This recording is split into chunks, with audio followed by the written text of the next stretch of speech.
Hi there, and welcome to the fifth video in our series Beautiful Architecture and Design. My name is Michael, and I'm a bioarchitect. I'm Zana, and I'm a holistic designer. We have today beautiful time for you. We speak about eco-construction. And it's always wonderful to begin any discussion to understand the etymology or the origin of the word.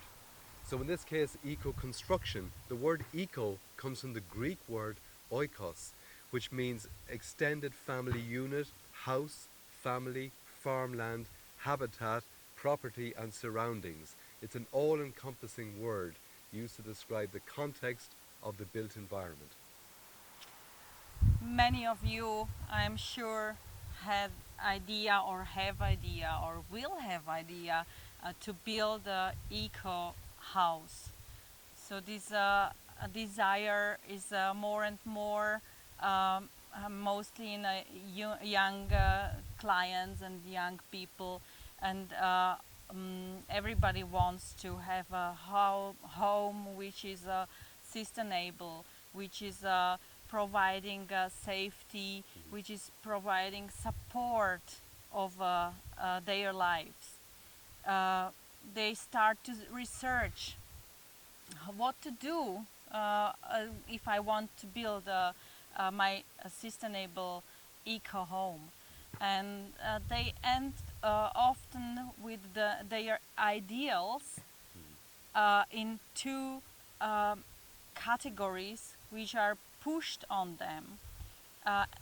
They end in some kind of using all methodology of building um, houses which were built 100 years ago, or they are pushed in some low carbon footprint category of using materials and very expensive, not always affordable systems.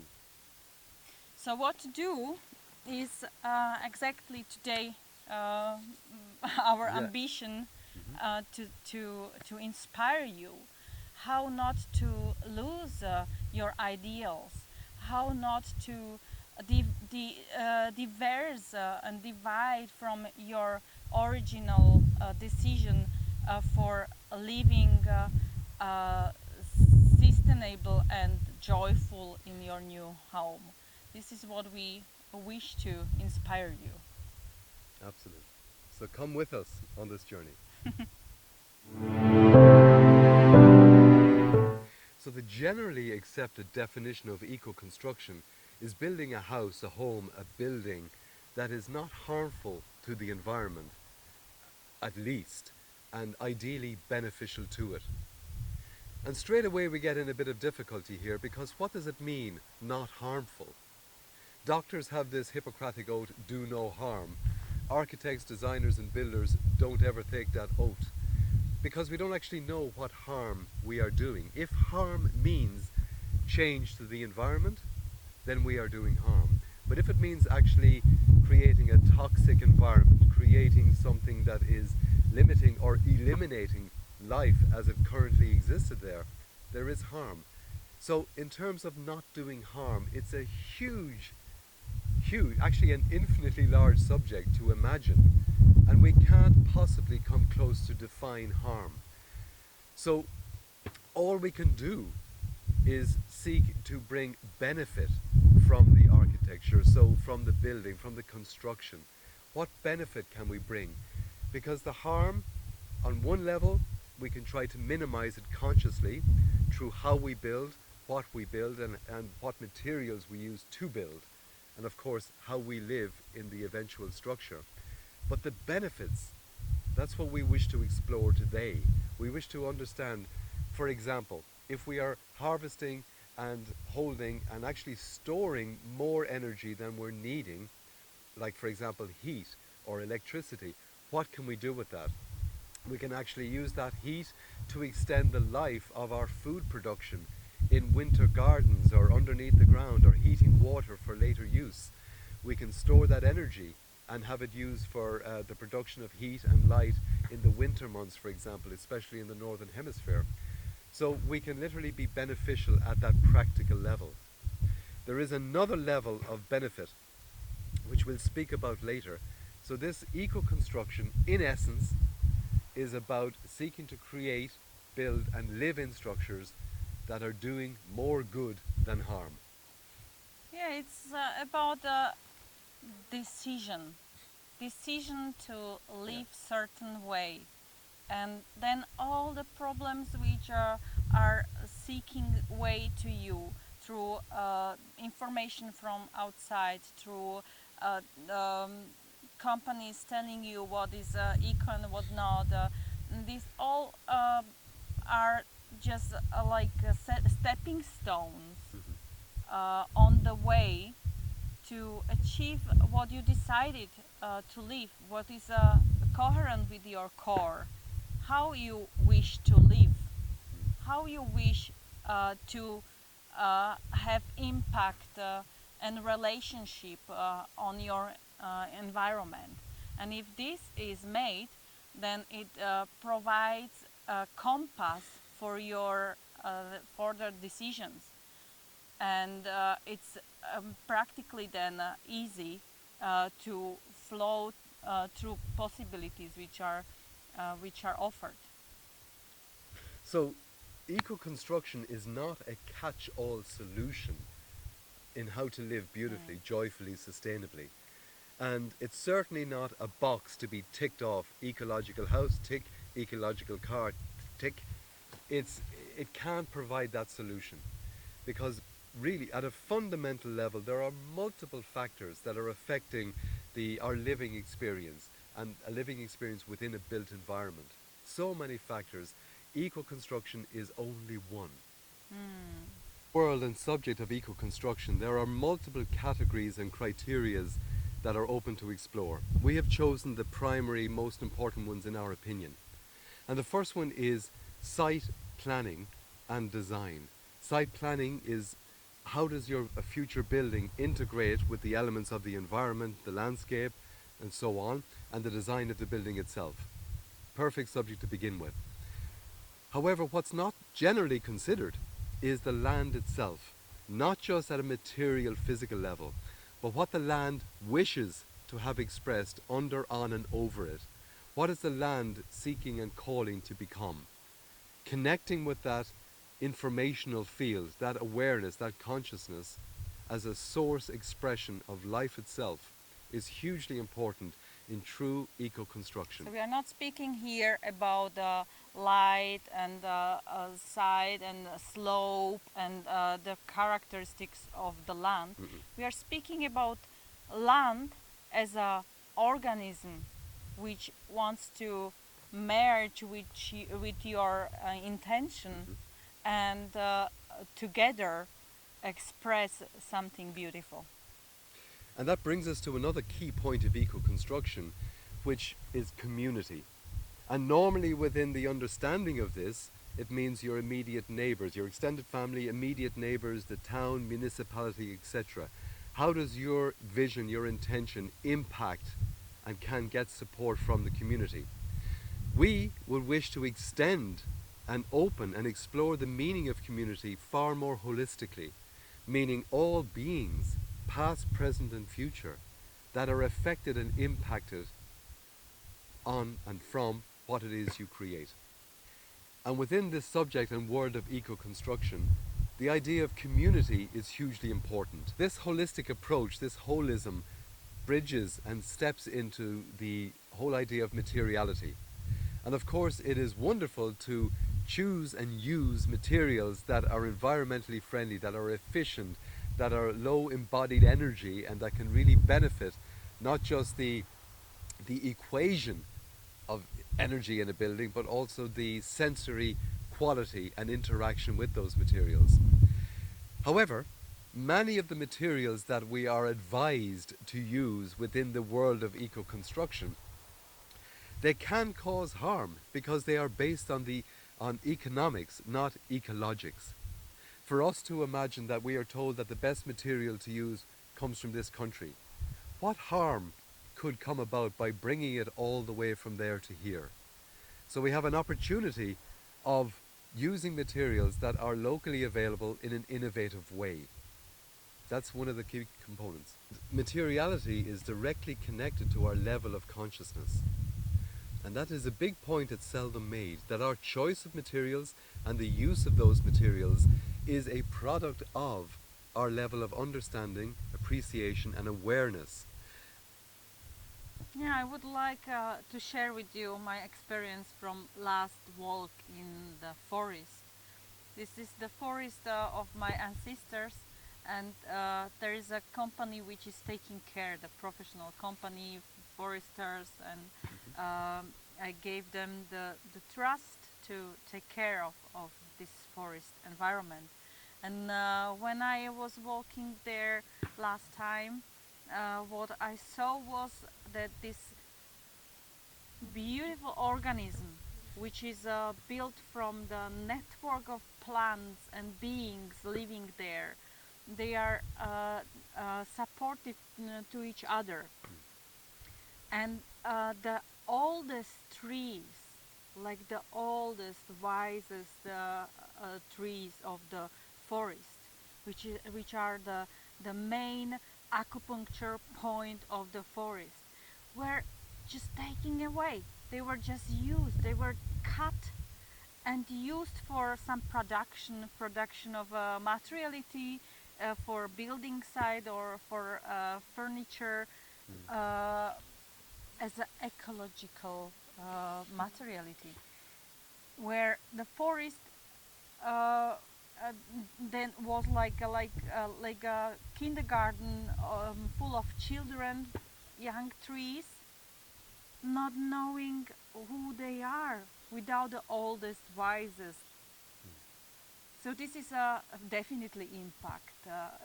If we call wood or stone or earth as a ecological low impact materials, from my point, this is a little bit schizophrenic because the impact is there. And now we wish to speak about the conscious way to work with the sources. Because consciousness and human consciousness and the evolution of this is directly tied into what we think of and choose to use in terms of building materials in eco-construction. So it's our spread of possibilities is directly limited by our level of consciousness. And what we are exploring now collectively is a new understanding and utilization of materials that reflect and respond to our own evolution of consciousness. For example, rather than just using inert, cut, extracted materials, it's becoming possible at least to consider that our building materials may have a biological living component, not just in terms of they were once alive like a tree, now we cut, process and use, but it's becoming possible to imagine 3D printing, for example, whereby we would take some sort of bioorganic matrix that follows fractal growth algorithms, and it provides a structural anchor for more living material. So our future buildings may even be alive in that biological sense. And that has huge implications for eco-construction, because suddenly we're into the realm of energy. Fantastic. So within the modern understanding of eco-construction, energy is all about conserving, harvesting, storing, utilizing efficiency, etc., etc. Basically turning our structures into lean, green machines. And this has become an obsession because it is the only metric by which we have available to us to judge whether a building is environmentally friendly or not. If it has a low embodied energy, if it has a low maintenance use energy. So, of course, this makes sense. We wish to limit our footprint energetically in terms of what we use. However, biology is based on limitless energy. It is effectively a free energy utilization system, self-regulating, self-generating. And when we construct a building which is just a compilation of physical materiality, that has no hope of that. Of course, we can store, harvest, store and use, but We are here to at least stimulate your thinking and your feeling about what could happen when we think of biology and eco-construction. Because when you, human, watching this, when you get excited about something, inspired by something, when you see something beautiful and you get goosebumps, that is a harvesting of the energy that's all around us all the time. So that is a source of energy that's not currently considered within the arc of eco-construction. The same with the water. So go into that. The water is a element. Water is like blood of the earth, and we have the same in our body. So this to stop to think about it as a separate processes and involve the water in the processes within our biological systems and play with this element as it would be connected, the flow. Because we can see water as a part of the living system, Absolutely. and this living system uh, mm, is transferring information and energy. We can see element water as such. Rather than just thinking of it as a resource that needs to be somehow protected and recycled and used efficiently, yes, yes, yes. But when we open up to eco-construction and the human consciousness that underpins it, we can bring water in, not just as a resource or as a supply of something we need, but as a living, conscious partner, which can have huge implications for how and what we build and design. Another very important aspect to consider with eco-construction is waste. And in a biological environment, in a sustainable ecosystem, a natural space, there is no waste. There is what is produced is always used by something else. However, we come along and we have an intention to build something. In the construction process, waste is produced. In the living process, waste is produced. In the destruction, inevitable decay, entropy of the system, of the building, the structure, waste is produced. So this is how what we do, what we construct, what we build, fundamentally differs from ecological systems. So we can think of producing the waste with our conscious choice of materials, processes, technologies, etc., in terms of how we live, in terms of what we take into our body, into our homes, and what that system collectively excretes. There is another component that we'd just like to stimulate you with, and this is the waste of time, the waste of energy, the waste of attention that we are giving to maintain structures that are not fully balanced. And this is also eco in our perception. Absolutely. Not to be a slave of the compilation of materiality around you. Another very important factor that needs to be considered within the realm of eco-construction is indoor air quality and indoor light quality. Both of these tend to be quite limited with the current thinking, because it's all about the separation of the inside outside and sealing the house to make it airtight, and then having some system of bringing fresh air in. But that fresh air needs to come through materials that may not necessarily be good for the quality of the air in real terms. Metal and plastic grills, aluminium tubing, forced systems of pumping air throughout the building. We understand that in some environments it's necessary to seal the building from, example, the cold, or in some cases the extreme heat, and then condition the air to try and bring it to a comfortable temperature. So this is a huge area of exploration. But what we wish to mention is that in terms of air quality, we're looking for negative ions, for example. These are in the air and very conducive to biology, very conducive to our physical and emotional and psychological health. Negative ions are produced when water, for example, gets to naturally flow, or produced by rocks in caves, etc. So producing negative ions and increasing their production and raising the number in an environment is a key component of indoor air quality. as well as light, natural light. So to allow that the building is not sealed from the light from outside. The sun is nurturing us on every level, and if our house or home is opening to this movement during the day, the quality inside, the life quality is a big difference.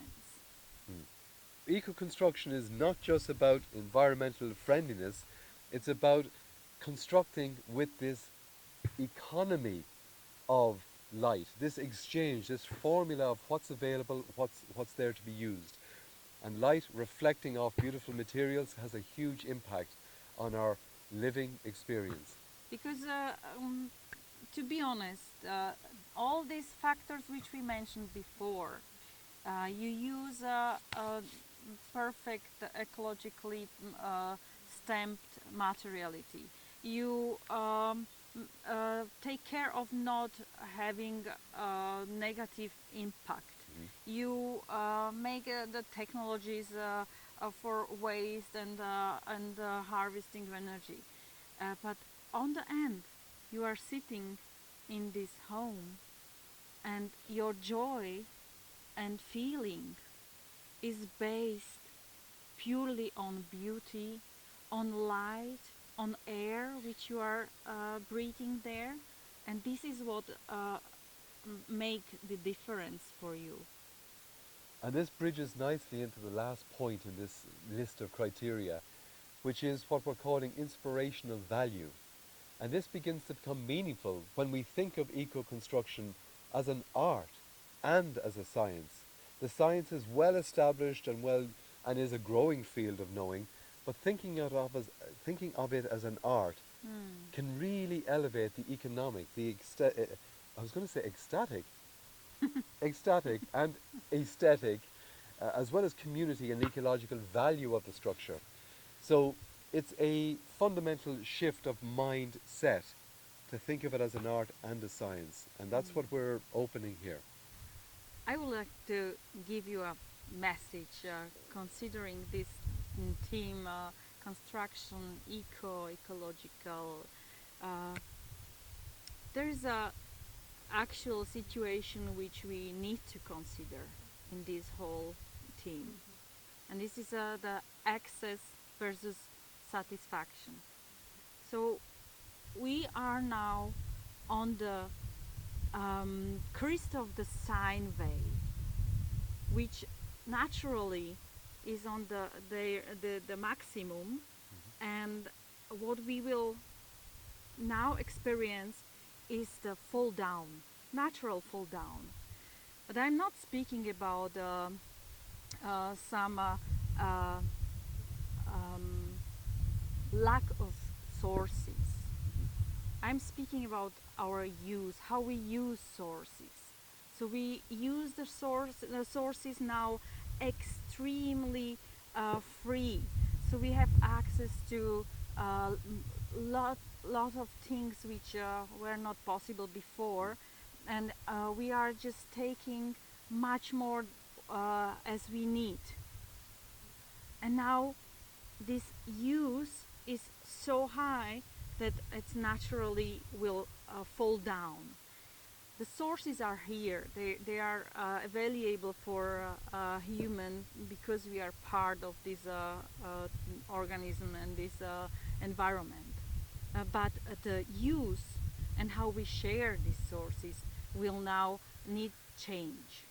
And to consider this already now, if you plan to build your home or to you think how would you like to live, is highly necessary, because you need to be already now in the new energy or trend, that you are able then to go with the flow down and be natural with the flow down, with the use, and to use just what we need to use. Because on the end, if we are honest, we are satisfied only if we use what we need. We will never be happy if we use just more and more and more just because it's possible.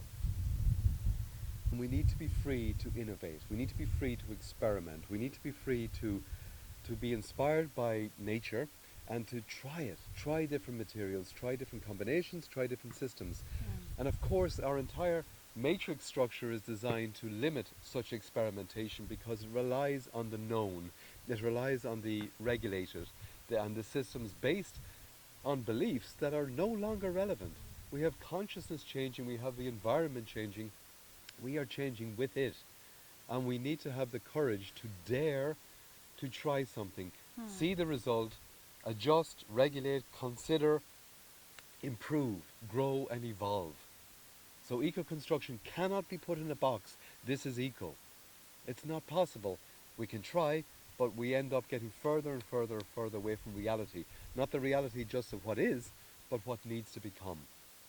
And to be brave to inspire people around you. Very much so, because ultimately, and this is a very strong point, ultimately if you don't know who you are and why you're here, then anything you do by way of creating or constructing is ultimately not fully authentic, it's not fully sustainable, it's not fully in keeping, because it's only an expression of what you think or what you've heard or what you believe. And this is where eco-building and being true to yourself start coming together in a very powerful way. So the onus is on us, not necessarily to be thinking of saving the planet, but to getting to know yourself, who you are, why you're here, and let your decisions of what you wish and intend to build, create, live in, define that from that authentic core. Then your use of materials, then your use of energy systems, then the compilation of the living experience will be an expression of that truth. And that's really the core message here from what we're seeking to say, that this is about be honest about what it means to be ecological. Be honest about what it means to you and what you really need. That's our take on eco-construction. We hope you enjoyed. Thank you for watching. And we are looking forward for your comments and feedback. And see you with next video. Thank you. Bye-bye. Bye-bye.